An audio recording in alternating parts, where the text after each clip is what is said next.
ರಾಜ್ಯದ ಹಲವು ಜಿಲ್ಲೆಗಳಲ್ಲಿ ಮಳೆ ತಾಂಡವವಾಡ್ತಿದೆ. ದಕ್ಷಿಣ ಕನ್ನಡ ಜಿಲ್ಲೆಯಲ್ಲಿ ಓರ್ವ ಬಲಿಯಾಗಿದ್ರೆ, ಉತ್ತರ ಕನ್ನಡದಲ್ಲಿ ಕುಟುಂಬವೊಂದು ಕೂದಲೆಳೆ ಅಂತರದಲ್ಲಿ ಪಾರಾಗಿದೆ. ಶಿವಮೊಗ್ಗ, ಮೈಸೂರು, ಚಿಕ್ಕಮಗಳೂರಿನಲ್ಲಿ ನೆರೆ ಹಾವಳಿ ಮೈ ನಡುಗಿಸುವಂತಿದೆ.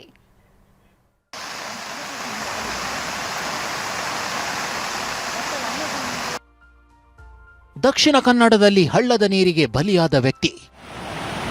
ರಾಜ್ಯಾದ್ಯಂತ ವರುಣನ ರೌದ್ರಾವತಾರ ಮುಂದುವರಿದಿದೆ. ಎಲ್ಲೆಲ್ಲೂ ಪ್ರವಾಹ, ಜಲಾಸುರ ತಾಂಡವವಾಡ್ತಿದ್ದಾನೆ. ಮಳೆಯ ಆರ್ಭಟಕ್ಕೆ ದಕ್ಷಿಣ ಕನ್ನಡ ಜಿಲ್ಲೆಯಲ್ಲಿ ಅಮಾಯಕ ಜೀವವೊಂದು ಬಲಿಯಾಗಿದೆ. ಬಂಟ್ವಾಳ ತಾಲೂಕಿನ ರಾಯಿ ಗ್ರಾಮದಲ್ಲಿ ಹಳ್ಳ ದಾಟುತ್ತಿದ್ದಾಗ ನಿನ್ನೆ ಕೊಚ್ಚಿಕೊಂಡು ಹೋಗಿದ್ದ ಜೀವನ್ ಪಿಂಟೋ ಎಂಬಾತನ ಮೃತದೇಹ ಇವತ್ತು ಪತ್ತೆಯಾಗಿದೆ. ಎನ್ಡಿಆರ್ಎಫ್ ಹಾಗೂ ಅಗ್ನಿಶಾಮಕ ದಳದ ಸಿಬ್ಬಂದಿ ಸತತ ಹುಡುಕಾಟದ ಬಳಿಕ ವರಂಗಲ ಬಳಿಯ ಹಳ್ಳದಲ್ಲಿ ಜೀವನ್ ಶವ ಪತ್ತೆಯಾಗಿದೆ.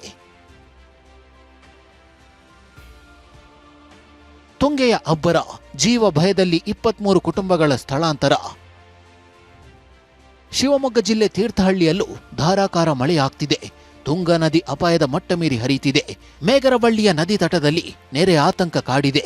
ಟೆಂಟ್ನಲ್ಲಿ ವಾಸವಿದ್ದ 23 ಕುಟುಂಬಗಳನ್ನು ತೀರ್ಥಹಳ್ಳಿಯ ಬೆಟ್ಟಮಕ್ಕಿ ಅಂಬೇಡ್ಕರ್ ಭವನಕ್ಕೆ ಶಿಫ್ಟ್ ಮಾಡಲಾಗಿದೆ.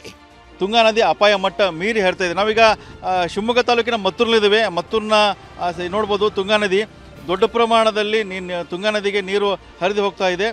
ಗಾಜು ಡ್ಯಾಮ್ ಇದೆ. ಗಾಜು ಡ್ಯಾಮ್ ಸಂಪೂರ್ಣವಾಗಿ ಭರ್ತಿಯಾಗಿದೆ. ಇವತ್ತು ಕೂಡ ಬೆಳಗ್ಗೆ 85,000 ಕ್ಯೂಸೆಕ್ಸ್ ನೀರನ್ನು ನದಿಗೆ ಬಿಡಲಾಗ್ತಾ ಇದೆ. ಹಾಗಾಗಿ 22 ಗೇಟ್ಗಳನ್ನ ಗಾಜು ಡ್ಯಾಮ್ ಇದೆ ತೆರೆಯಲಾಗಿದೆ. ಅದರ ಮೂಲಕವಾಗಿ ದೊಡ್ಡ ಪ್ರಮಾಣದಲ್ಲಿ ನಿರಂತರವಾಗಿ ತುಂಗಾ ನದಿಗೆ ನೀರು ಬಿಡಲಾಗ್ತಾ ಇದೆ. ಕಾಫಿನಾಡು ಚಿಕ್ಕಮಗಳೂರಿನಲ್ಲೂ ಮಳೆಯ ಅಬ್ಬರ ಜೋರಾಗಿದೆ. ಕಳಸ ತಾಲೂಕಿನ ಹೊಸಮಠದಲ್ಲಿ ಭದ್ರಾ ನದಿ ಉಕ್ಕಿ ಹರಿಯುತ್ತಿದೆ. ಅಕ್ಕಪಕ್ಕದ ತೋಟಗಳನ್ನೆಲ್ಲ ನದಿ ನೀರು ನುಂಗಿ ಹಾಕಿದೆ. ಕಾಫಿ, ಅಡಕೆ, ಬಾಳೆ ಹಾಗೂ ಏಲಕ್ಕಿ ಬೆಳೆ ಸಂಪೂರ್ಣ ಜಲಾವೃತವಾಗಿದ್ದು ರೈತನ ಬದುಕು ಕಣ್ಣೀರಿನಲ್ಲಿ ಕೈತೊಳೆಯುವಂತಾಗಿದೆ. ಹಾಸನ ಜಿಲ್ಲೆಯ ಸಕಲೇಶಪುರ ತಾಲೂಕಿನಲ್ಲಿ ರೈಲ್ವೆ ಹಳಿ ಮೇಲೆ ಕುಸಿದಿದ್ದ ಗುಡ್ಡದ ಮಣ್ಣನ್ನ ತೆರವು ಮಾಡಲಾಗಿದೆ. ಇಂದು ಕೂಡ ರೈಲು ಸಂಚಾರ ಬಂದ್ ಮಾಡಲಾಗಿತ್ತು. ವರುಣನ ಕೃಪೆ, 100 ಅಡಿ ಭರ್ತಿಯಾದ ಕೆಆರ್ಎಸ್ ಜಲಾಶಯ. ಮಳೆಯಿಲ್ಲದೆ ಬರಿದಾಗಿದ್ದ ಕೆಆರ್ಎಸ್ ಜಲಾಶಯದ ಒಡಲು ಭರ್ತಿಯಾಗಿದೆ. ಮಂಡ್ಯ ಜಿಲ್ಲೆ ಶ್ರೀರಂಗಪಟ್ಟಣ ತಾಲೂಕಿನ ಕೆಆರ್ಎಸ್ ಜಲಾಶಯ 100 ಅಡಿಯ ಗಡಿ ತಲುಪಿ ಕಂಗೊಳಿಸುತ್ತಿದೆ.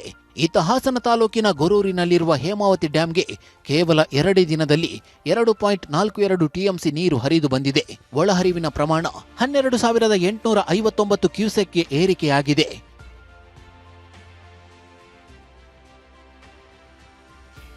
Bureau report, TV9.